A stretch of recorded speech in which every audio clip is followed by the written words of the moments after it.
આજે આ પશ્ચિમ ગુજરાત વીજ કંપની લિમિટેડની તમે જોવો છો પાછળ કોર્પોરેટ ઓફિસ છે, ત્યાં અમે 500 થી 700 અથવા 1000 ઉપર સ્ટુડન્ટ અહીંયા ભેગા થવાની શક્યતા હજી છે. બરોબર છે.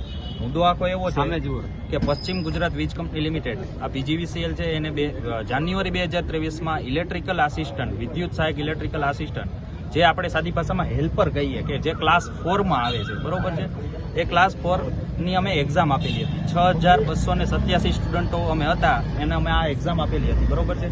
તો તેમાંથી આ લોકોએ પહેલા એવું હતું કે જેટકો, જે હમણાં એની એક્ઝામનો જે ઇસ્યુ થયો હતો, જેટકો અને પીજીવીસીએલ એ બંનેની એક્ઝામ એક સાથે લેવાતી હતી.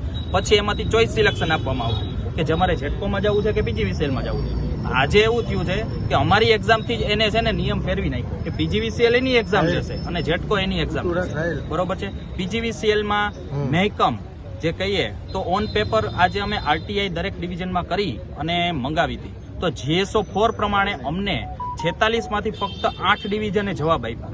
8 ડિવિઝનમાં પણ 361 થી ઉપર ખાલી જગ્યાઓ બતાવેલી છે ઓન પેપર આરટીઆઈમાં જગ્યા બતાવેલી છે. તો પછી અમે એ પ્રોસેસ કરવા માટે અહીંયા કટારા સાહેબ જે જનરલ મેનેજર HR તથા પીજીવીસીએલના મેનેજમેન્ટને કે રજૂઆત કરેલી કે આજે છોકરાઓ, કારણ કે જેટકોની જે પરીક્ષા અલગ લેવાની એનો જે ઇસ્યુ થયો તો એ તમને ખબર છે, તો જેટકોએ પાછી એક્ઝામ લીધી અને એને 2000 સ્ટુડન્ટમાંથી એની મહેકમ જે 1000 ઓર્ડર કાઢ્યા, બરોબર છે. અને એના MDએ જે એનું આંદોલન થયું હતું ત્યારે મૌખિક એને સૂચના આપેલી કે તમે 1200ની જગ્યાએ 2000 જગ્યા ભરશું, તમારે આંદોલનમાં જે તકલીફ પડી છે તમને સ્ટુડન્ટોને એના લીધે, બરોબર છે.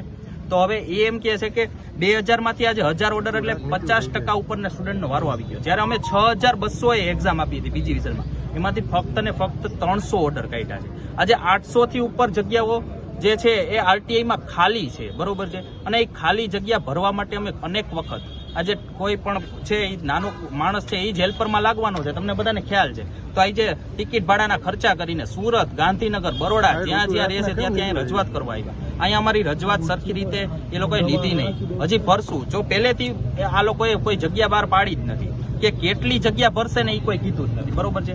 તો એમ કહે છે કે હજી ટાઈમ છે ને હજી ભરાઈ જશે. હવે આ ફક્ત ને ફક્ત અમારું લિસ્ટ પૂરું થવાને છે ને 15 થી 20 દિવસ વહી જશે, બરોબર છે.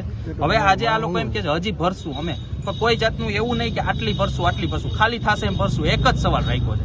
પછી અમે 10 દિવસ પહેલા 20 તારીખે તમને બધાને ખ્યાલ હશે કે વિદ્યાર્થી નેતા યુવરાજસિંહ જાડેજાને સાથે રાખીને પીજીવીસીએલના માનનીય મેનેજિંગ ડિરેક્ટર શ્રીને આવેદન આપેલું. આવેદનમાં અમે એવું જણાવેલું હતું કે આ મુદ્દાનો યોગ્ય નિકાલ કરવામાં આવે, બરોબર છે. ત્યારે પણ મેનેજિંગ ડિરેક્ટર સાહેબે ખાતરી આપી કે અમે બને એટલું શક્ય હશે એ કરશું. છતાં આજ સુધી કોઈ કાર્યવાહી થઈ નથી. જેથી અમે તમે આ જોવો છો કે કેટલા સ્ટુડન્ટ આમાં તમે જો સામાન્ય ઘરના છોકરાઓ 1500 2000 ટિકિટ ભાડું ખર્ચીને અહીંયા ક્યાં સુધી રહેવું પડે કઈ નક્કી નથી. બરોડા, ગાંધીનગર, સુરત જ્યાંથી આવ્યા છે, બરોબર છે, હેરાન થવા આજે આવ્યા છે. અને ટૂંકમાં અમારું કહેવાનું એટલું જ છે કે GSO4 મુજબ આરટીઆઈમાં જે જગ્યા 8 ડિવિઝનની આવી છે એ બધા ડિવિઝનની મગાવો અને એ ભરો. આજે એમ કહે છે કે કંપનીની જરૂરિયાત ઉપર હાલે છે. તો કંપનીની જરૂરિયાત ઉપર હાલે છે તો મારું કહેવાનું એટલું જ છે કે આજે 90 માર્ક વાળા સ્ટુડન્ટ છે આમાં, ક્લાસ 4 હેલ્પર જેને થાંભલે ચડવાનું છે, બરોબર છે. તમે જોઈ શકો છો આ એટલું રિસ્કી કામ છે કે આમાં કોઈ પણ છે ને આ મિલિટરી જેવું જ છે.